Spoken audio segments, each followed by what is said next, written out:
Days after that horrific mass shooting in Fox Hill, the Prime Minister addresses the nation on crime. This as residents of that close-knit community come together for a prayer in the parade. 2 men charged with the double murder on Andros, plus Cynthia Mother Pratt defends Urban Renewal's small home repair program. We've got those stories as well as a sneak peek at NB12's 2013 Year in Review, which starts tonight. I'm Bonnie Toot, and NB12 starts now.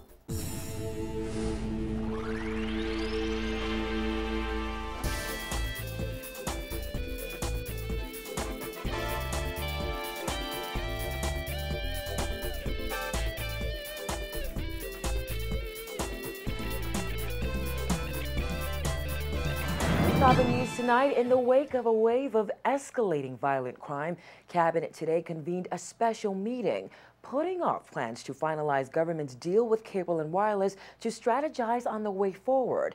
After that meeting, Prime Minister Christie addressed the nation on what his administration will do to try and arrest rising crime trends. Jasmine Bonamy was there and filed this report.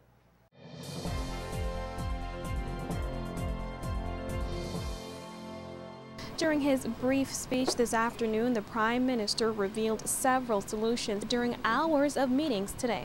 Following extensive consultation with his cabinet colleagues and the Commissioner of Police, Prime Minister Christie outlined his government's plan to escalate the war on crime. He and his cabinet ministers discussed the plans during an all-day meeting at the Churchill Building. Just after 5 this afternoon on live television, the Prime Minister addressed the nation. Christie said the government of the Bahamas will not compromise its efforts to fight crime. The government of the Bahamas will not compromise itself in its efforts to relentlessly fight this scourge on crime, and not to have the people of our country have their safety and security subjected to the whims of a small minority of criminals. He announced the Royal Bahamas Police Force will escalate saturation patrols using marked and unmarked cars, particularly in hotspot areas, along with these other measures. We expect, therefore, on a continuing basis to enlarge our reach, both from the point of view of policing and from the point of view of addressing the environmental challenges. The Prime Minister also announced that reintroducing 12-hour shifts on possible new terms is another key measure in the comprehensive fight against crime. Christie said the government is deeply concerned about the number of people arrested and charged with serious crimes while out on bail. He said this is a major problem in the war against crime, and government is fully prepared to intervene legislatively. A further announcement on this subject can be expected once the necessary consultations within law enforcement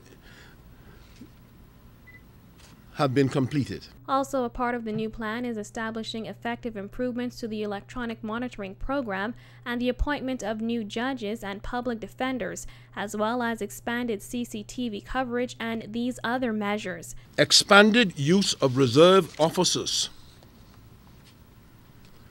Accelerated training of new recruits.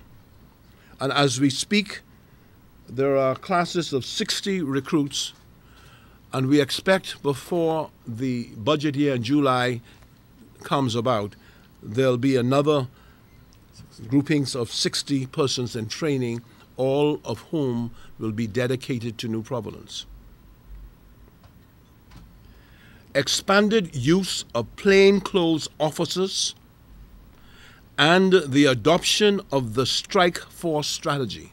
Meantime, there were some measures that weren't all that new, like Christie's announcement of establishing a special court for firearms cases. A gun court was established at the end of the last Ingram administration. Reporting for NB12, I'm Jasmine Bonamy. It was an emotional scene at Fox Hill Parade last night as hundreds of people gathered to pray for the 4 victims of Friday's mass shooting and to give thanks for the many lives that were spared that day. This as pastors and community leaders urged Fox Hill residents to let justice run its course and resist the urge to retaliate. Christina McNeil reports. A prayer for peace and a plea for unity. Last night's prayer on the parade brought together people from all walks of life, religious sectors, and political persuasions, all banding together to help ease some of the pain the Fox Hill community has been coping with since a drive-by shooting claimed the lives of 4 residents and injured even more. Community leaders and police using the opportunity to encourage area residents to cooperate with police rather than taking matters into their own hands. And I say to you, my brothers and sisters, even while your wounds are fresh, the temptation for revenge is so real. But I want to encourage all of you, my brothers and sisters, to leave this into the hands of Almighty God and into the hands of the authorities. And as you go through your healing process, I want you to know once again, you are not alone. We simply need to stand together. The police will find the perpetrators. They will find them.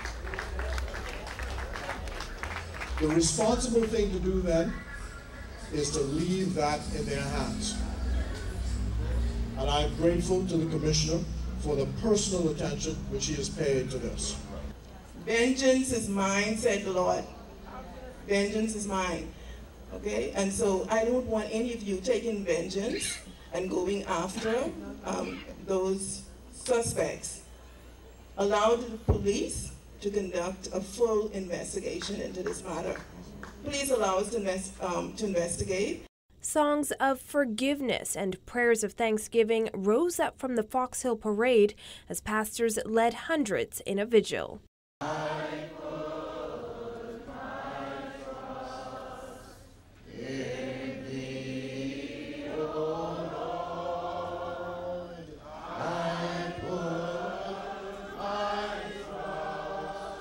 This as the cry came for healing throughout the country. Bereaved family, it's so hard to see you sit there and with the tears in your eyes when I saw the young people who came up. Tonight it hurt my heart to know that we could have lost so many others. That's right. Please let this be the last. But you must let your voices be heard tonight. That's right. Let's stop being quiet in this town. Let's stop being quiet in this country. Let's stop complaining about what's going wrong. Let's begin to make things right. We have strayed. We do not recognize God the way we used to. We don't teach our children to recognize God the way we used to. We let our children tell us when they want to go to church. We let our children dictate to us instead of us bringing them up in the fear of God.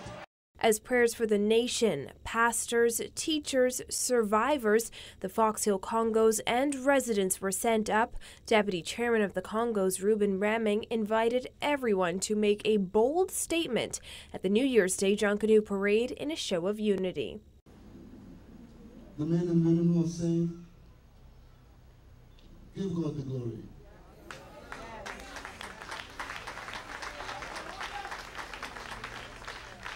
And let today be the first day in the rest of your life. On New Year's Day, we are going out there. We ain't going to there to rush. We will have a solemn rush. Where we will walk and we will honor our people. It is already arranged. And we want the community to stand and help us take that cross across the finish line. We will finish this. So we're inviting all the pastors, all the community leaders. This ain't, don't think junkanoo music. Congo's leaders say that march is not a protest, rather it's about uniting the community in the wake of Friday's brutal murder of 4. Reporting for NB12, I'm Christina McNeil. 2 days after police issued wanted posters for 4 men wanted in connection with 5 murders in Fox Hill last week, 3 of those suspects have turned themselves in. Police say 27-year-old Amal Hunter, also known as Bo, and 25-year-old Carlos Colbrook, a.k.a. Sculler, turned themselves in yesterday. They were wanted for questioning in connection with the murders of 4 people near the Fox Hill Park Friday evening. 60 people are already in police custody in connection with those murders. Meanwhile, 24-year-old Jamal Gibson, also known as Eggy, also turned himself into police on Sunday. He was wanted for questioning in connection with the Boxing Day murder of Jacoby Brown on Dorset Street, Fox Hill. Police have concluded that Brown's murder was related to Friday's shooting spree. Police are still seeking a second man in connection to the Boxing Day murder. He is 28-year-old David Nichols of Davis Street, Fox Hill. It's been a little over a month since immigration officer Shane Gardner and his friend Tishka Brennan were reported missing, and more than a week since human remains suspected to be those of the duo were discovered in Central Andros. Well, this morning, the men believed to be responsible for their deaths appeared in the magistrate's court where they were formally charged. Dana Smith reports. 5 men appeared before Chief Magistrate Joanne Ferguson Pratt, charged with the kidnapping and murder of immigration officer Shane Gardner and his friend Tishka Brennan. The men were also charged with conspiracy to commit armed robbery and the attempted armed robbery of Gardner.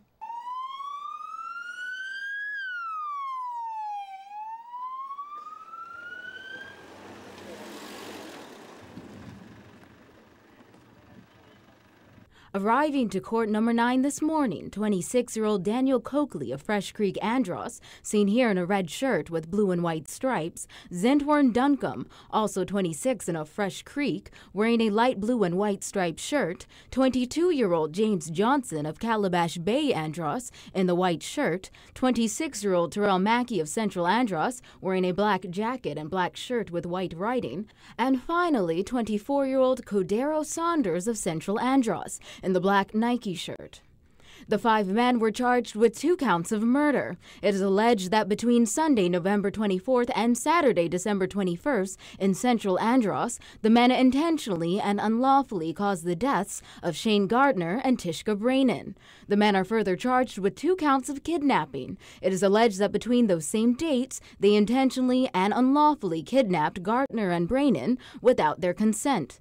The same men are also charged with conspiracy to commit armed robbery. It is alleged that between those same dates, the men conspired to commit armed robbery at Gardner's home on Love Hill in Central Andros. Finally, the men are charged with attempted armed robbery of Gardner for those same dates. It is alleged the men were armed with a firearm.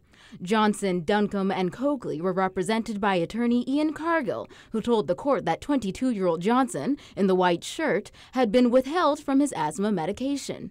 Johnson further told the court he was beaten while in police custody and had to be taken to hospital. He said he was, quote, cuffed and bagged. When asked by the magistrate what that meant, Johnson claimed he was placed in a body bag with another bag placed over his head and then was beaten. As a result of this alleged incident, he said he suffered a partial loss of feeling in his left hand. 24-year-old Saunders, in the black Nike shirt, was represented by Michael Kemp, and during the arraignment he told the court he was in Nassau during the dates the crimes are alleged to have been committed. He says he has been reporting to the Grove Police Station 3 times a week since September in relation to another matter. However, after hearing his remarks and that of his attorney, the magistrate said that was a matter for trial and not for the arraignment. Ferguson Pratt also noted the dates during which the incidents are alleged to have taken place include dates that fall outside the 3 days during which Saunders reported to the police station, but she added she would make note that Saunders was raising an alibi.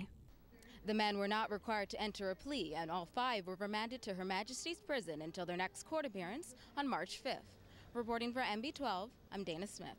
And in other court news, another suspect has been charged with the armed robbery of Deputy Prime Minister Philip Brave Davis. 27-year-old Jeffrey Bongo King of Yellow Elder Gardens appeared before Chief Magistrate Joyanne Ferguson Pratt today and was charged with armed robbery. It is alleged that on Monday, December 9th, being concerned with others and armed with a handgun, King robbed Davis of a gold baccarat bracelet valued at $7,000, a black opal top wallet valued at $450, a jewelry box valued at $200, an RBC credit card in the name of Philip Davis, a driver's license in the name of Philip Davis and valued at $15, and an assortment of jewelry valued at $93,000. King was also charged with 2 more counts of armed robbery. He allegedly robbed Anne-Marie Davis of $2,953 and Wilberforce Seymour of $10. Lastly, King was charged with 1 count of abetment of armed robbery. It is alleged he did purposely abet Tyrone Knowles Jr. and Mark McCartney to commit the armed robbery of Davis, his wife, and Seymour. King was not required to enter a plea. He's scheduled to appear in court alongside Knowles and McCartney on January 29, 2014. Still to come, what has Cynthia Mother Pratt peeved? The details of that story and more on the other side of the break.